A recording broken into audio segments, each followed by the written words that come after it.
to physical therapy before and it just didn't work, so I just got surgery because I couldn't deal with it anymore. How many of you have been in this situation or know somebody who has been in this situation? And unfortunately, I hear this a lot, whether I'm talking to people in the community or a new client comes into my clinic and is telling me her history.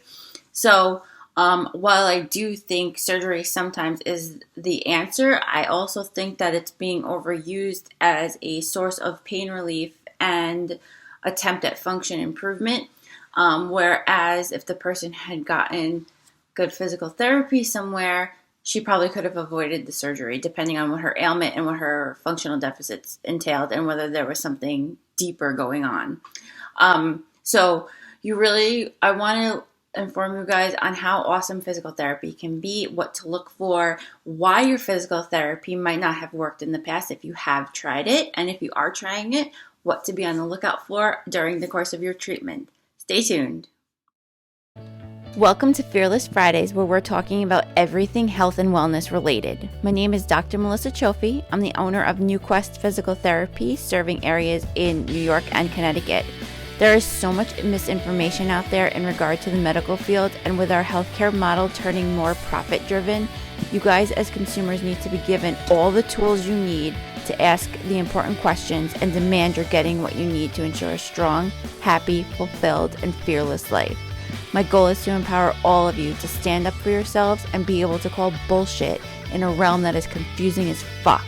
Let's get into the episode. So one thing that I am seeing pop up everywhere on social media, and I even see therapists promoting these things, are passive modalities. And we spoke about these last week in the wellness episode, but therapy clinics are employing this too. So this is including traction units. So if you're having neck or back pain, you lie on this bed and it just stretches you out and you feel great.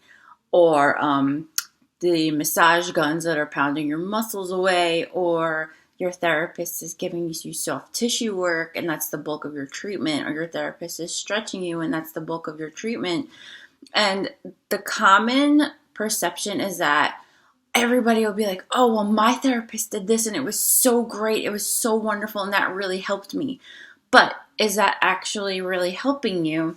So what I've seen over the course of my career thus far is that a lot of therapists will use what's called passive modalities. So the things I described before, as well as like TENS or electrical stimulation, whatever you want to call it.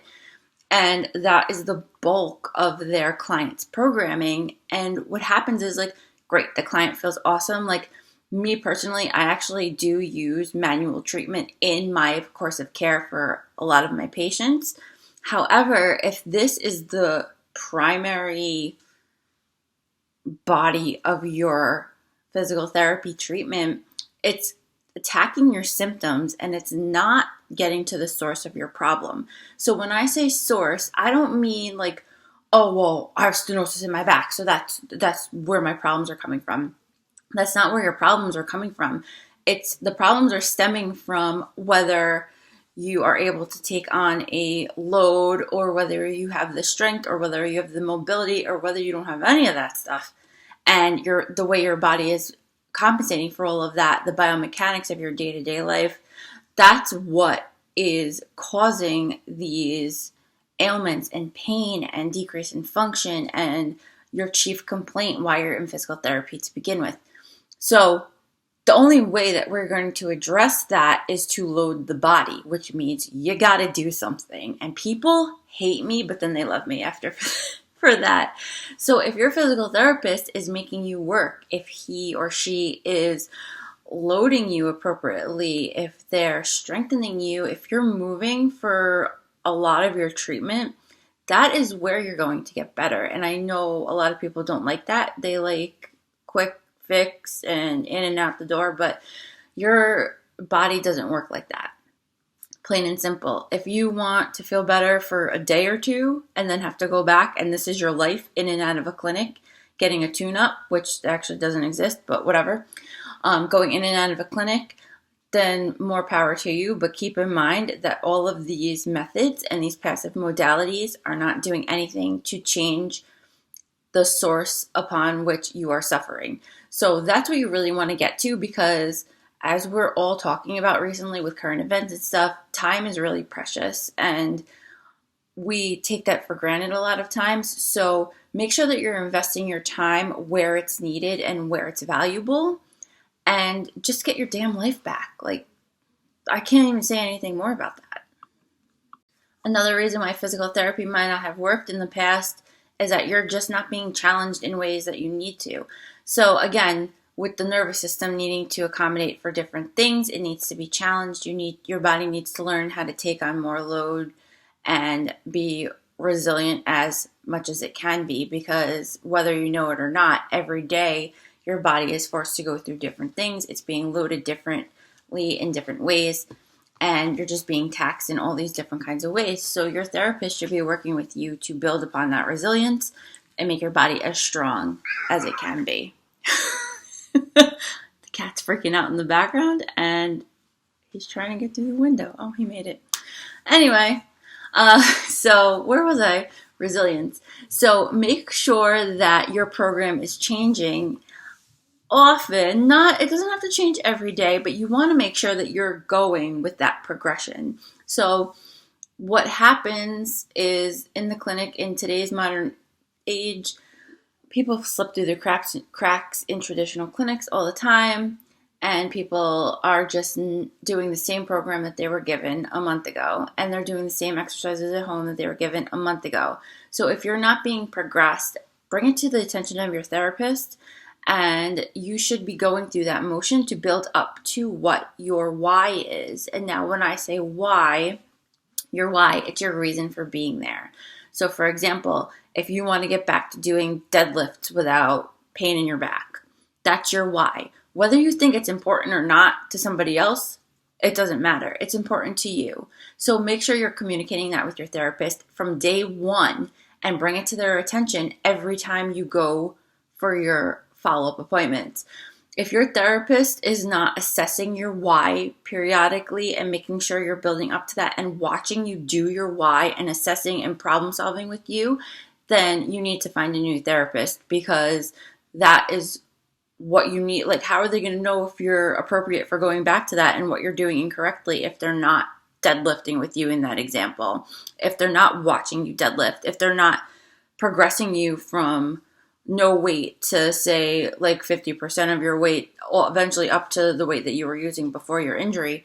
If they're not assessing that, how are you going to get back to your function? So no matter how small you think your issue is, if it's something that's affecting you, it's enough that your therapist should care about it and give a shit and actually assess it and work on it with you.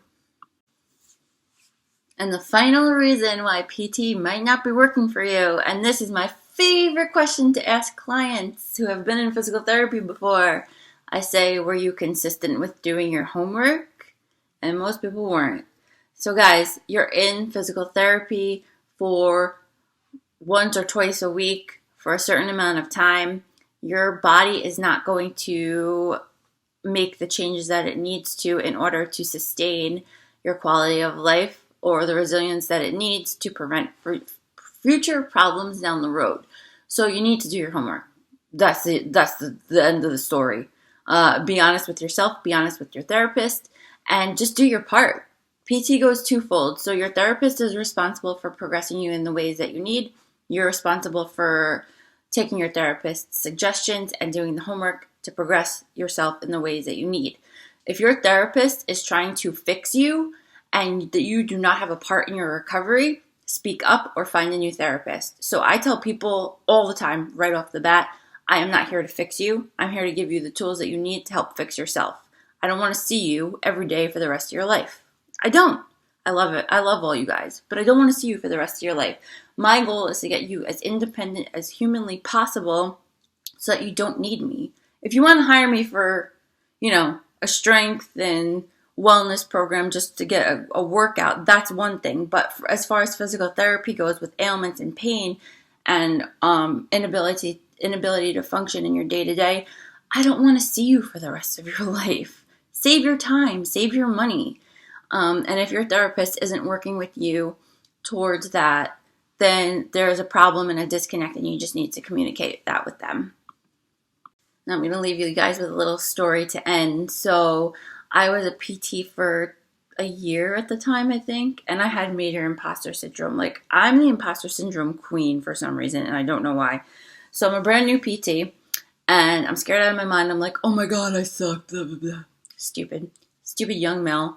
And this tall man walks into the clinic, and he sits down and he throws his script on the table, and he goes, "Yes, so little girl, I've been to 5 physical therapists before you. I don't know what the hell you're going to do for me, but my doctor said I need to come to see you before I get my injection. So do whatever." He was rolling his eyes through the whole evaluation because my evaluations, people hate them, but I mean, they're good because I talk to you. Like, I will sit down and talk to you for half an hour, and then I will do an assessment on you for half an hour. And he was rolling his eyes through the entire thing. But what happened? So I was his fifth or sixth PT. I don't know. And we got him back to riding his motorcycle, which he hadn't done years prior to coming to see me.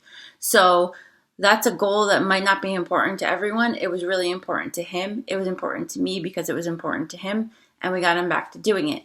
So this just goes to show you that if somebody is aligned with what you're speaking of and where your ailments are and getting to that source of your problem and not just trying to fix you, physical therapy can really be an amazing option for you without invasive stuff such as surgery and injections and medication, because no matter how it's sold, those are all invasive procedures, and you want to be able to make your body as resilient as you can on your own and with its own function, because that's what's going to keep you well and that's what's going to keep you living your best life.